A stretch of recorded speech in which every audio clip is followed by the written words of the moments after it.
Listen, guys, I'm not excited about it. Not excited about it. Shout out to Jen. Jen, go ahead and Jen, send us a message because you get some free seed because the Shopcat's name is officially Slippers. Look, if you don't like it, you probably didn't vote on Instagram. And Slippers was like the... I like it. Was the grand majority. I like the historical significance. But Teddy, wouldn't Teddy have just been better? It's a bear's name. The cat has white feet, like white slippers. So it's a good like physical characteristic identified in that name, and it has good historical significance. Here, Ken, Scoot, just come on a little closer to me, just for the camera's sake. And then you're gonna slap me in the face. No. I'm not in middle school, dude. Look, everyone listening, if people flinch around you, you're annoying. I'm sorry. You're just annoying. That's why I flinched. You get away. I rolled it towards the Yeah, when you're 11, you can get away with it, but don't be. I don't want to flinch around you. That's old school stuff. We're busy. I won't lie. We're doing fires. We're planting seed. We're getting ready for. We're doing a lot of weed management right now. Getting a lot of orders. Everything during the year kind of converges. What's that day in sports when like football, college football, baseball, basketball, all like can be on television on the same day? It like happens once every 3 or 4 years. I can't remember, but that's happening right now. It happens every May. We love it. We're not getting enough sleep. We're drinking enough water. Send help. But send sunscreen. Some volunteer hours. Oh man, for that reason, we're going to jump right in. Welcome back to the Prairie Farm Podcast, Coffee Time Wednesday. My name is Nicholas Lirio, your favorite host, with your favorite co-host, Kent Boucher, favorite co-host to the co-host, Riley Rosendahl. Hey. Riley, what do you got to say to the people? You've had a lot on your mind recently. A lot on my mind. Oh, wear your sunscreen, folks. I'm bronzing slowly, but I don't usually and bronzing. Yeah, my forearms don't usually turn this color this early in the year, so man, it's a blessing and a curse. It might also just be first-degree burns from being so close to that fire yesterday. Kent taking me 5 feet from the fire. Oh, yeah, dude. A couple of those times I was like, I think Kent's trying to get a pay raise by getting rid of some of the overhead here. Kent, if you've got signal in this back shop area, pull out your phone. We got a great question this week from Augie. And big fan of that guy out of Wisconsin. Augie, first time, well, actually, no, maybe like third time question asker, but first time getting it answered on the podcast. And did you just send this to me? I just sent it to you. Yeah. It's a great question. So whenever you're ready, you go ahead and read that sucker. The questions that come in, I'm shocked like how nuanced and how many different questions we get. We do not just get the same old, like, when's the best time to plant? I was worried about that. I really thought that's what we were going to get, but we've got people who really care deeply about it. And I want to say, unless Kent's got some knowledge in the back of his mind that I don't know about, this is not a field that we're an expert in. So if you are an expert in what we're about to say, reach out to us with an answer and we can pass it along. But Kent, what do you got? All right. So this is a question from Augie, as Nicholas said. All right, fellas, here's my question. What are the best methods used for planting after a forestry mowing? Say you're bringing back an oak savanna and there are lots of understory trees and invasives. After a forestry mowing, there will be a lot of mulch on the ground, which might prevent seed to soil contact. What's the best time of year? How long do you wait after the mowing for the mulch to degrade? I've got my own thoughts and opinions on this, but I would love to hear what you guys think. Thanks, Augie. All right. That is a great question, and I'm going to turn it over to Nick because it's so complicated. This is truly just going to be spitballing here because I was not aware of this question until... Hey, be careful. You're pulling on Riley's mic cord. 14 seconds ago. And I think it's a very valid question. I've actually had this thought before when I've been on sites where people have done a lot of mulching. and an interesting question that I have on mulching is this a relatively, I mean, I'm sure it's been around for a long time. Wood chippers have been around for a long time. But as far as using like these big forestry mulchers attached onto skid steers and stuff, like something that's not like a huge bajillion-dollar piece of equipment, something that a lot of everyday landowners might have in their toolbox, right? I wonder how new is this circumstance that people are coming across where they have this huge layer of wood chips and mulch down on such wide areas, other than just maybe a few stumps being ground out. I mean, those things are crazy. They'll grind down a small tree in like 10 seconds. I mean, they're nuts. Yeah. So that being said, I don't know if there's a ton of research out there on this. I've done none of it because I didn't know this was going to be our question. This is me complaining about Nicholas right now. But what I told you guys, we're busy. but what I would say here to Augie's question, and another interesting thing is, it's an unnatural circumstance, right? When you think about a lot of prairie planting, it is a very natural process. In fact, that's how I describe it to customers on the phone oftentimes, is I'll be like, think about how prairie would naturally, those seeds would naturally be dispersed in the ecosystem. You're going to have seeds that are stuck in animal hide getting onto the ground. You're going to have water runoff. You're going to have wind. Those are going to be your main ways that these seeds are going to end up dispersing. And so that's a very natural process. Coming across a forest floor that is covered in mulch is not all that natural. Now, truthfully, we can compare it to like maybe all the forest litter, leaves, branches, and stuff that accumulate on a forest floor. So I guess it's kind of similar in that way. But such a great quantity. I mean, you and I have walked in some areas where it's almost, the ground's like almost like spongy, like you're at a playground or something, because there's so much mulch. And so I don't know if there's a ton of research out there on this, because it's kind of a newer thing. But what I would recommend is, I mean, you got to start by looking at what can I do, right, to make this soil better. In this case, you just need to have soil, right? So you got to remove that layer, and you can do it through time. Like Augie suggests, just wait for things to decompose. That's going to take some time, I mean, it's not going to be there for 10 years, but, probably several, 3, 4, 5 years before I mean, it depends on how thick you put it in and what wood. If it's a bunch of like really soft, cottonwoods, cedars, cedar's pretty tough wood and pretty hard wood. Well, but like mulberry or cedars is like the cheapest mulch you can buy. Is it just because it grows so fast? Yeah, it's a fast grower. I remember working for my uncle in high school, just like landscaping around his place, and having to redo the cedar mulch every year. So I don't know. I guess I was just assuming that it was softer compared to that. Down. Yeah, maybe. Yeah. I don't know. From cutting it, I can tell you that it's not the easiest thing to cut. But I would say if you're going to wait on it, you're probably talking years, right, before you have really good soil built back up by that decomposing matter. If you could run fire through there and maybe break it down a little bit faster, that'd probably be a good thing.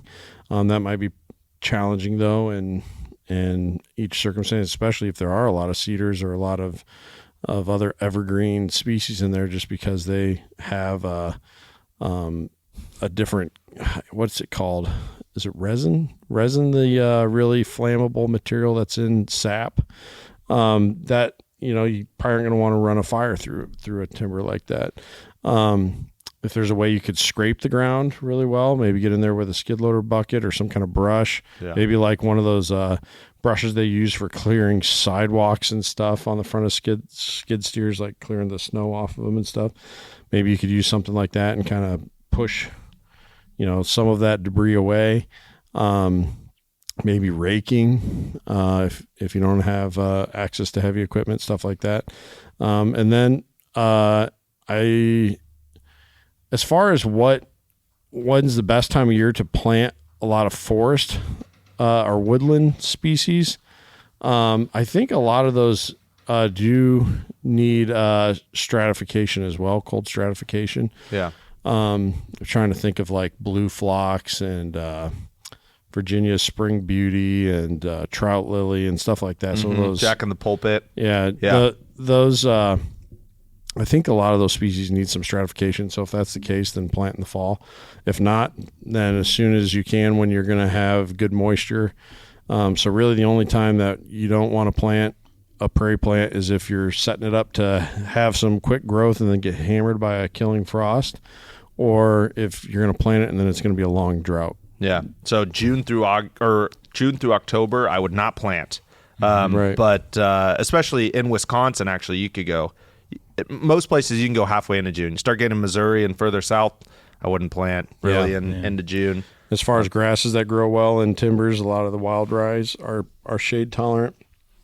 Riley, And you got you any? can plant those whenever. I was going to say, Kent stole all of my good suggestions. So I did some, I guess you could call it TSI, some tree thinning in what used to be an oak savanna, from what I can tell in survey maps. And what I found was what worked best for me was thinning trees. And then I didn't have a super thick layer of like mulch anywhere, but I waited until fall when you have all your trees drop leaves. Mm-hmm. That gives you enough fuel for the most part to carry fire. And I'm kind of old fashioned in that I always say, if you're going to burn what you think is a savanna, wait 1 year, burn it, and then wait 1 year and see what actually comes in your seed bank, and then overseed. Yeah. Wow, that's brilliant. That's a great point on the see what's there in the seed bank too, because I mean that happens for anything. Because like we found a bunch of phlox and stuff like that I'm glad I didn't go out and buy and then seed, but then there's other stuff that I haven't seen at all, and that's what's kind of helping me build my wish list for what species I know are oak savanna, but I can't find in my site. Yeah, that's a great point. So an Oakland savanna varies greatly from like an oak per acre to like fairly wooded. Yeah. And so I mean, you're talking in Wisconsin, I could definitely see it going either way. But a couple of things I would think, like if it was my land specifically and it was, I don't know, maybe a quarter acre or less, I would look at removing it. Mm-hmm. That's what I would do. Mm. If it was larger, my first look, can I burn? Tons of reasons and tons of places you won't be able to. But if you can, man, that would be awesome. That'd be super awesome to be able to get a burn through there for lots of other reasons as well. And then lastly is I would wait. And waiting probably also means going in there and mowing it or spraying it irregularly to make sure you're not getting a giant weed seed bank going, like an annual weed seed bank going on in there. And then if I'm waiting, I would wait till I just can see some dirt, some irregular dirt, because then you're probably getting to the point where you can seed. And then of course with Oakland savanna, we had someone reach out a while ago from several states away, and they were trying to remake an Oakland savanna, and they had from their state's college, they had like a list of what the species were in an Oakland savanna, and those are tricky because those are the species that were listed that were documented being seen in those Oakland savannas, and to say that that's all that was in there is kind of a tricky thing. I go a lot by what goes well in those areas, what natives do well in those areas, and I mean, if it's a shadier area, you got a lot of rye, Canada, Virginia, hairy or silky wild rye, the sedges as well. If it's more open, I mean, it's gonna look a lot like an open prairie. Oakland savanna prairie with a couple trees every acre, you're looking like a prairie. And so just for what you're looking at to plant, but Yeah, it was a great question. Yeah, it was. And we want to hear what Augie would suggest because he Yeah. said he had thoughts on it. Yeah, So, Augie, send us your suggestions. We're curious, and if anyone else has experience with the mulch, we're talking to you, Tony Vorwald. yeah, we know you got thoughts, or Ryan. Ryan, we just chatted with you. We know you got some experience. Send us your thoughts. Yeah.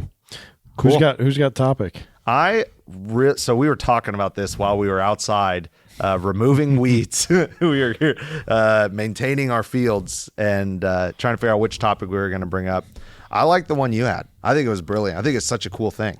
Well, I don't have any research because I sent it to you guys that would know much more about. I barely even knew what they were talking about. Well, you guys know we're usually a little more researched about this, but yeah, Ken trying to claim he doesn't know what's going on. So Nicholas, what he's going to do is he's going to look at this topic and he's going to complete this podcast on his own later. We're not leaving him with this. No, I got work till 11 p.m. tonight. No way. So basically, Ken has never heard of this game called Fortnite because he's 78 years old. And but the founder of Fortnite, it's one of the most played video games of all time. If you ask anybody who's under age 30, they've heard of it. Their kid plays it, or they don't let their kid play it, and it's a big deal. And the owner, how many acres was it? It's a couple different purchases. It's okay. Basically, over the years, he's bought various different sites as they become available. Mm-hmm. It's not like I think this one. I'm gonna perjure myself and say like 15,000 acres. So what I'm seeing here is so I've got it here. Okay. This is from Instagram.com. This is from his bio and his description. Founder and CEO of Epic Games, Tim Sweeney, is one of North Carolina's largest private landowners, owning over 56,000 acres across the state. He has purchased land for conservation purposes, focusing on the Roan Highlands, McDowell County's foothills, and the Rocky River area, which I think is so cool because you do not think of someone who is sweaty playing video games, doesn't shower often enough, which I'm not saying that's who he is, but that's kind of the stereotype of gamers people and conservation usually they not don't mix. overlap, man. Yeah. They don't overlap. But I think it's I wanted you guys to shout it out. You let me down. Maybe you guys really aren't gamers. That was not real gamers. That was an insult when I was in school.